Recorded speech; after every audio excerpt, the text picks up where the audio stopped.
நீங்கள் பேசும்போது பேரறிஞர் அண்ணா, தந்தை பெரியார் அந்த வார்த்தைகள் பயன்படுத்தினீங்க. பாஜகவுக்கு இந்த தலைவர்கள் மீது கடுமையான விமர்சனங்கள் உண்டு, குறிப்பாக பெரியார் மீது விமர்சனம் உண்டு. பாஜகவில் கிட்டத்தட்ட நீங்கள் 10 ஆண்டுகள் ட்ராவல் பண்ணியிருக்கீங்கிற போது இந்த திராவிட ஐடியாலஜிக்கும் பாஜகவுடைய சித்தாந்தத்திற்கும் நேரடி முரண் இருக்கே, இதை எப்படி நீங்கள் சமாளிக்க முடிஞ்சிச்சு? நான் இது வரைக்கும் தந்தை பெரியார் அவரை பற்றி ரொம்ப ஆக்ரோஷமாக கொச்சையாக நான் பேசுனது கிடையாது. ஏதோ அவரும் ஒரு போராளி, அவரும் தமிழ்நாட்டுக்காக குரல் எழுப்பினவர், ஓகேங்களா. சில விஷயங்கள் பெண்கள் ரீதியாக விஷயங்களாக இருக்கட்டும், அவர் எழுப்பின விஷயங்கள் தான் இன்னைக்கு இவ்வளோ தூரம் இன்னைக்கு ட்ராவல் ஆகிட்டு வந்திருக்கு. இன்னைக்கு தமிழ்நாடோட பாலிடிக்ஸ் ஏன் டிஃப்ரெண்ட் ஃப்ரம் அதர் ஸ்டேட் அப்படின்னா, இன்னைக்கு அவங்க மாதிரி இருந்த ஒரு தலைவர்கள், நம்மளுக்கு ரெவல்யூஷனரி பீப்புள் இருந்தனால தான் இன்னைக்கு நம்ம ஒரு பாலிடிக்ஸ் வேற வித்தியாசமாக இருந்துச்சு. ஆனால் அங்கே நார்த்தில் இருக்கிறவங்களுக்கு இதை பற்றின ஒரு ஐடியா இல்லை அப்படின்னு தான் நான் சொல்வேன். ஸோ அதனால் அவங்க ஒரு இம்போசிங் அவங்களோட ஐடியா. டிஎம்கே விசிகா அப்படின்னு உங்களுக்கு முன்னாடி இருந்த சாய்ஸஸ் ரொம்ப அதிகம், காசிப்பும் அதிகமாக இருந்தது.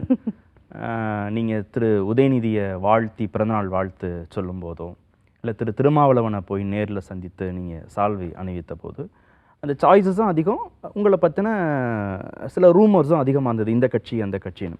பட் ஏடிஎம்கே அப்படின்னு கரெக்டாக ஏன் ஃபிக்ஸ் ஆனீங்க? எப்படி அதை தேர்ந்தெடுக்க முடிஞ்சது? நான் ஃபர்ஸ்ட்லேருந்தே ஹிண்ட் கொடுத்துட்டு தான் இருந்தேன். அதிமுகவில் சேர்றதுக்கான ஒரு ஹிண்ட் கொடுத்துட்டே தான் இருந்தேன். ஆனால் அது புரிஞ்சுக்கல யாரும் அப்படின்னு தான் நான் சொல்லுவேன். ஸோ அதனால் எப்போவுமே எனக்கு பர்த்டே விஷன்றது எனக்கு எந்த ஒரு இதுவும் கிடையாது. அந்த ஒரு நல்ல விஷயம் பாஜக கிட்டேருந்து கற்றுக்கிட்டேன் நான். ஏன்னா எல்லாருக்கும் நம்ம விஷ் பண்ணணும். அப்போசிஷன் பார்ட்டியாக இருந்தாலும் அவங்க ஐடியாலஜிக்கலியே வேறு டிஃப்ரெண்ட் அந்த மாதிரி தான் இருக்கணும். பட் நோ ஹேட், அந்த ஒரு இது இருந்துச்சு. அது பிஃபோர், இப்போ அப்படி இல்லை பாஜக. ஸோ பிஃபோர் அப்படி இருந்துச்சு. ஸோ அந்த அடிப்படை தான். நீங்கள் பார்த்தீங்கன்னா எல்லா கணேசன்ஜி கூட பாஜக இது ஃபங்க்ஷனுக்கு இவங்க மற்ற தலைவர்கள் எல்லாரையும் கூப்பிட்டாங்க. ஸோ அந்த மாதிரி ரீதியான அந்த மாதிரி தான் இருந்தது பாஜக. ஆனால் இப்போ அப்படி இல்லை அப்படின்ற போது அது வேற மாதிரி எடுத்துகிட்டு போனாங்க திசையில் திருப்பி. இந்த மாதிரி கதை கட்டி நம்மளை அசிங்கப்படுத்தி அந்த மாதிரி பண்ணும்போது அது அது கேட்கறதுக்கு ஒரு மாதிரி. திமுக விசிகா வேண்டாம், இல்லை மற்ற கட்சிகள் வேண்டாம், ஏடிஎம்கே பெர்ஃபெக்ட். எங்கேயாவது ஒரு இடத்துல ஏடிஎம்கே ஒரு கிராஃபில் கூடியிருக்கும்ல உங்கள் கிராஃபில்? எப்பவுமே நான் ஏடிஎம்கே பிளட் தான் அப்படின்னு நான் சொல்கிறேன். அதான் சொல்கிறேன். எங்கள் அப்பா என்னை எனக்கு ஒரு ஜெயலலிதா அம்மாவோட பர்த்டே வரும்போது கூட, பிறந்த நாள் வரும்போது கூட அப்பா எனக்கு கூட அர்ச்சனை பண்ண இப்போ நான் பார்த்ததில்லை. அம்மாவோட பர்த்டேக்கு அர்ச்சனை பண்ணுவாங்க. அந்த அளவுக்கு ரொம்ப தீவிர தொண்டனாக இருந்தார் அப்பா அப்படின்னு நான் சொல்லுவேன். இப்போது ஓபிஎஸ் ஒரு பக்கம், டிடிவி ஒரு பக்கம், சசிகலா ஒரு பக்கம், எடப்பாடி ஒரு பக்கம், அப்படி செதறி இருக்குல்ல அதிமுக. அதில் ஏதாவது உங்களுக்கு வருத்தம் இருக்கா? எல்லாரும் ஒன்று சேரணும் அப்படின்னு வருத்தம் இருக்கா? இல்லை எடப்பாடி இஸ் டூயிங் குட் அப்படின்னு ஃபிக்ஸ் ஆகிக்கிறீங்களா? அதிமுக ஒரு பக்கம் தான். அது என்ன, எங்களோட தலைவர் எடப்பாடியார் அவர்கிட்ட தான் இருக்குது.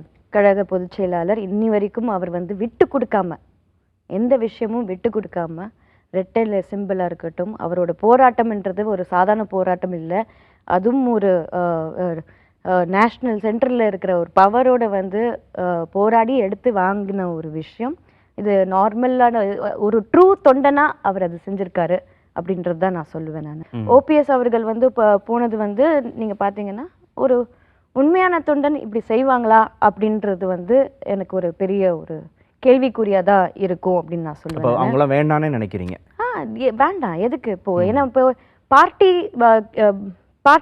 People are with cadres are with ADMK. தொண்டர்கள் எப்பவுமே அதிமுகவோட தான் இருக்காங்க, ரெட்டைலை சின்னத்துக்காக தான் இருக்காங்க. பெனிஃபிஷியரிஸ் யாருனால கிடைச்சது?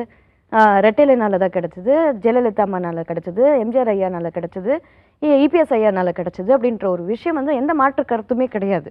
4.5 வருஷம் ஐயா நல்லாவே ப்ரூவ் பண்ணியிருக்காரு. ஸோ அந்த வகையில் இபிஎஸ் ஐயா கிட்ட தான் கேடர்ஸ் தொண்டர்கள் இன்னைக்கும் இருக்காங்க அப்படின்றது தான்.